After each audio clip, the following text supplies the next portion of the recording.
Thanks. So, Jeannie, let me begin with you. So what do you think of this Democratic schedule? Because, Hillary Clinton wanted fewer, and the rest of the lineup, they want more. Absolutely. Like a good front runner, she doesn't want to be out there until she has to. She wants fewer. And interestingly, what the people in the lower tier also want is they want these debates to happen much sooner. Because, right. You start in October and you have 6, you're going to be into Iowa, New Hampshire, South Carolina very, very quickly. So they're not going to get the benefit of the momentum from that. I am a little bit disappointed because I feel like the Democratic Party really owes it to their voters and their constituents to have a real healthy and robust debate. And, October is a little late to start this. So I really wish they at least started them earlier and had more of them. Now, I don't think they need to have, 20, but 6 is a small number. But Vermont Senator Bernie Sanders has a way to fix this. He has now written a formal request to the Democratic Party chair, Debbie Wasserman Schultz. And in this formal request, he asks for more debates to be scheduled in the primary process. And yes, that makes sense. In a candidacy like his, running against a strong frontrunner, you want a lot of debates, right? Debates are probably your best shot for making the biggest national splash with your campaign. So that's one. He wants more debates. He also asks for the debates to start basically now. Start them sooner. And there's a reasonable case to be made for that request as well. The last time Democrats were competing for an open seat in the White House was the 2008 election. So the campaign had started in 2007, heading into 2008. At this point in the campaign process that year, the first debate had already happened more than a month ago. The first debate was in April 2007 for the 2008 election. So Bernie Sanders is saying, listen, look at what we've done in the past. That worked pretty well for us. Let's get started. Let's get these underway. He also makes the case that the debates should be all over the country, including in states that don't traditionally get a lot of Democratic attention. He says hold debates in places like Texas. Hold debates in places like Mississippi or Utah and Wyoming, places that aren't used to seeing Democrats, so those places can hear what the Democratic Party has to offer. Bernie Sanders proposes instead, why not, during the primary process, have Democrats and Republicans mix it up. Have Democrats and Republicans, in some combination, start debating each other.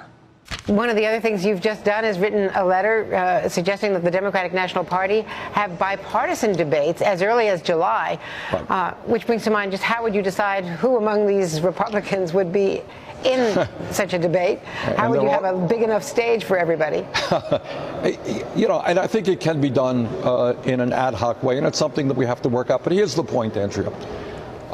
There is no secret that millions of Americans are giving up on our political system, and that is a sad state of affairs. Yes, I do want Republicans to be involved early on, because I think once we can get into the room with Republicans, we can expose their reactionary agenda of huge tax breaks for billionaires, throwing millions of people off of health insurance, cuts in Medicare, Medicaid, education, environmental protection, education. I do not believe that that's the agenda that the American people support, and I think when we get them in a room together and have those debates, we can expose that. Whose decree is this exactly? Where did it come from? To what end? For what purpose? So what exactly is O'Malley's beef? Well, the Democratic National Committee, they are the entity setting the criteria for the Democratic debates. They have scheduled 6 debates for Democratic candidates, but only 4 of them are scheduled prior to the first caucus and primaries. Those 4 debates will start in October, with one in each of the early voting states of Iowa, New Hampshire, South Carolina, and Nevada. Now compare that to the 2008 presidential election. There were more than 20 Democratic debates. O'Malley says the DNC is only doing this to protect Hillary Clinton, and O'Malley is not alone. Senator Bernie Sanders is unhappy as well. I think that at a time when so many of our people have given up on the political process, when 80% of young people did not vote in the last election, 63% of all Americans did not vote, I think debates are a good thing. See, according to this year's DNC rules, any candidate or debate sponsor wishing to participate in DNC debates must agree to participate exclusively in the DNC sanctioned process. Any violation would result in forfeiture of the ability to participate in the remainder of the debate process. So not only are there only 4 Democratic debates before the early primary states, but if candidates choose to take part in debates that are not sanctioned by the DNC, DNC, which by the way has happened in virtually every presidential election cycle, then they would, for the first time ever, be banned from taking part in the official debates. The question is, why are Democrats hiding their message? Well, O'Malley and Sanders may certainly be right when they say that the DNC cares less about the Democratic message and much more about who the messenger will be. Hello, I'm Tara Bree-Progel. I'm with the Central Ohio Grassroots for Bernie Sanders movement, and we're here today at the Hillary rally to ask for more debates. In 2016 and 15, we're only going to have 6 debates that are sanctioned by the DNC, and the DNC has made a new rule that says that any candidate who participates in unsanctioned debates will be disqualified from running. And right now what we've seen is this edict from the chair of the DNC, and I believe that the DNC members were not even consulted. Some of the breaking news today is that 2 vice chairs of the DNC have actually stepped forward and said, you know what? This is not good for our party. It's not good for our country. How are we going to make our case if we limit debates? Or worse, that there shall only be 1 debate in Iowa and only 1 debate in New Hampshire. And anybody that goes off script or participates in other debates other than those sanctioned by the DNC will be forbidden from attending other debates. It is a very undemocratic way to run the Democratic Party. I know your time is limited. A quick question. Are you ready to tell Democrats, indeed the American public today, that you're ready to accept more Democratic presidential debates than already scheduled? You're under pressure to do so.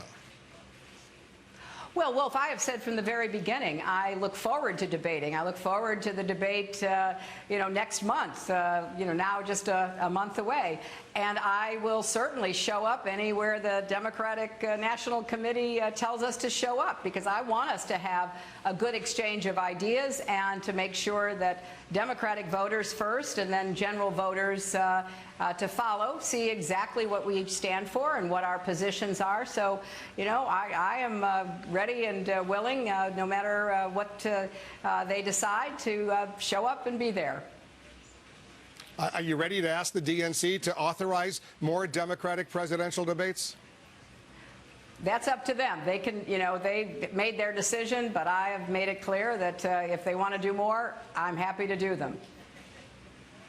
Clearly, you're influential, though, with the DNC, and if you want more debates, I'm sure Debbie Wasserman Schultz, the chair of the DNC, would go ahead. Nearly every Democratic candidate for the presidency whose name does not end in Clinton has been speaking out recently about how the DNC's plans for the Democratic debates seems rigged to develop the specific candidate that they have wanted this entire time to win out overall. First, we have O'Malley, not getting a lot of coverage, obviously, for his campaign, not doing very well in the polling. But he recently said this sort of rigged process has never been attempted before. Now, he's talking about the fact that the DNC is making it so that you are not going to have a debate anytime soon. And when you start to have Democratic debates, you're not going to have very many of them. Now, he is calling for more debates. Sanders is calling for more debates. Hillary Clinton cannot be reached for comment on it. Ah, really? Because if you're the candidate with the name recognition and the resources and the lead, why would you want to mix things up in a debate? Why would you want to stand on a stage and use courage to defend your policy positions and to outwit and outthink your political opponents? Why would you want to do that? Sanders says, I do. He says that the debates are rigged. And he particularly said, at a time when many Americans are demoralized about politics and have given up on the political process, I think it's imperative that we have as many debates as possible. I look forward to working with the DNC to see if we can significantly expand the proposed debate schedule. Further, I also think it is important for us to debate not only in the early states, talking about the Iowa, New Hampshire problem we've been discussing, but also in many states which currently do not have much Democratic presidential campaign activity. We want debates, not GOP hate. We want debates. We're at the Allow Debate rally at DNC, where Democratic supporters are trying to lift the ban off restricted Democratic candidates of just 6 debates. Tulsi Gabbard, who is a vice chair of the Democratic National Committee, the DNC, went on MSNBC and said, my boss, Debbie Wasserman Schultz. By the way, Tulsi Gabbard is a congresswoman from Hawaii. She's a member of the United States Congress. She said, my boss in the DNC, Debbie Wasserman Schultz, basically is wrong, and we should have more debates. Democrats should have more debates. And so apparently, according to Congresswoman Gabbard, Debbie Wasserman Schultz called her up and said, okay, that's it. You're not even going to the debate in Las Vegas tomorrow night. Can't even go. So Jeff Weaver, who's the chairman of the Bernie campaign, said that, hey, we've got a ticket for you. If you need a ticket, give me a call. Despite CNN's countdown clock and special live coverage, more than half of U.S. registered voters are not aware of the first debate between the candidates vying for the Democratic presidential nomination, which the news network will broadcast on Tuesday evening.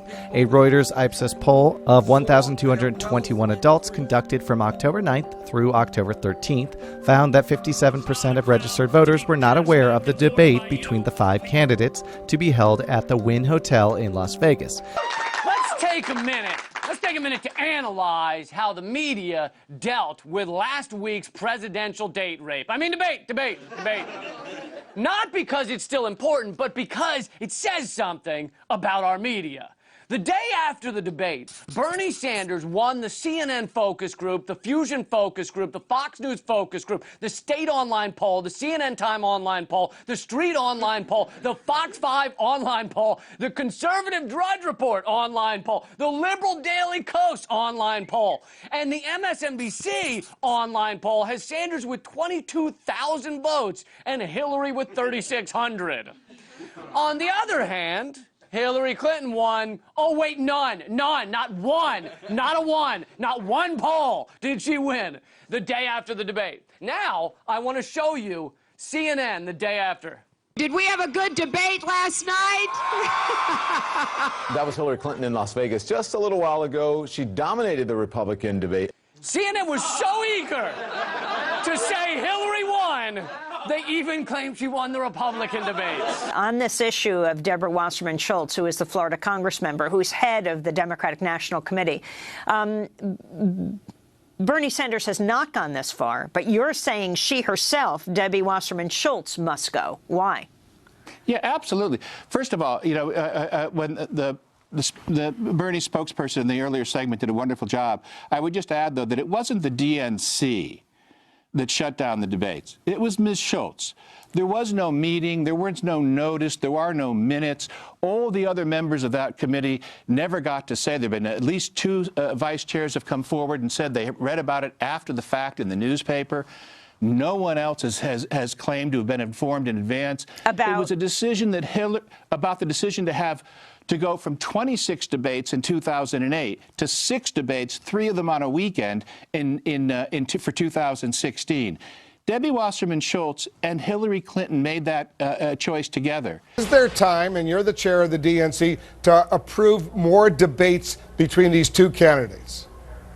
You know, our candidates, with our debate schedule and our schedule of other candidate forums, have had a large variety of opportunities to be seen by voters. You can see from whether it's Secretary Clinton or Senator Sanders, to some degree Martin O'Malley, their exposure through a variety of those opportunities has given them the ability to be successful and to attract attention. So just to be precise, no additional debates are being authorized?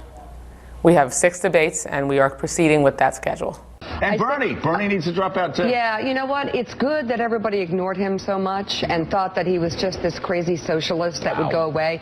You know, it was really smart of the Clinton campaign, actually. And all the right, DNC, with less than 2 weeks remaining before the trying Iowa to control caucus the election by making less debates. Good on you. As I told you back in September, I have been willing to do more debates. I like debating, and I think it was important that my supporters, leaders in New Hampshire said they wanted a debate. They offered a time. I agreed, and I am prepared to do that. And certainly with respect to future debates, we can start talking about scheduling those, but I look forward to debating the issues. I think the voters of New Hampshire and the country want us to keep debating the issues. So I hope that we'll all 3 be there next week in New Hampshire to talk about what our real plans are to deal with the economy and health care and rising prescription drug costs and so much else that people talk to me about. Why won't you commit to doing a debate in New Hampshire when the Clinton campaign says that they want to do one? Because the Clinton campaign does not run the world. And it's not my job to do what the Clinton campaign simply wants me to do. Now, here's the irony. 3 or 4 months ago, the Clinton campaign did not want more debates. In fact, the rules from the DNC were written without any input from me at all. And many observers think that they were written to benefit the Clinton campaign. Okay, so what we are saying is, I love debates. As you will recall from day one, I said, let's have more debates. And by the way, let's do it on prime time, not on Saturday evenings when people are not watching TV. Now what we're saying is, Clinton people want more debates. That's great. Let's do more debates. Let's do at least 3 more debates in the months to come. We'll do this debate in New Hampshire. But just because Hillary Clinton now finds that the race has tightened up and she says she wants to do more debates, that's not a reason why I have to do it. But, because I'm a nice guy and I like debates, if she's prepared to agree to more debates later on, we'll do it. You don't think this could backfire on you? What, that suddenly Hillary Clinton says, I want a more debate? There was a rule. The DNC established rules. We're obeying the rules. I didn't write those rules. And now she wants to change the rules? So what we're saying is, I think we'll backfire Hillary Clinton. You want more debates? Let's do them. Not just 1 in New Hampshire now. Let's do at least 3 more in months to come. So do you think the debates so far have benefited her? Does she look more presidential than you on that debate stage? It's a funny thing that you asked that. It really is. And it's very interesting. The pundits always determined that Hillary Clinton wins the debates. Joe, what do you think? Oh, I thought she did terrible. She just was absolutely presidential. Bernie said, he's too loud. He clearly would. Then you go to the internet, 70–80% of the people say, Bernie Sanders won the debate. So what I think it's very much in the eyes of the beholder, right? If you're an establishment type, look, Hillary Clinton is very smart. She always does well in debates. But it's not just your persona. It is the issues that you talk about. Sometimes the media and the pundits don't catch that. So I think what the debates have done for us, and I think I've done pretty well, more than that is they've allowed millions of Americans who did not know much about Bernie Sanders, right? They knew about Hillary Clinton. But now suddenly they're seeing a different approach toward politics. And I think, to answer your question, is what's happened in the last few months is we have closed the gap. Virtually every poll out there says that we are closing the gap. Do I think the debates have hurt us? No, I think they have helped us.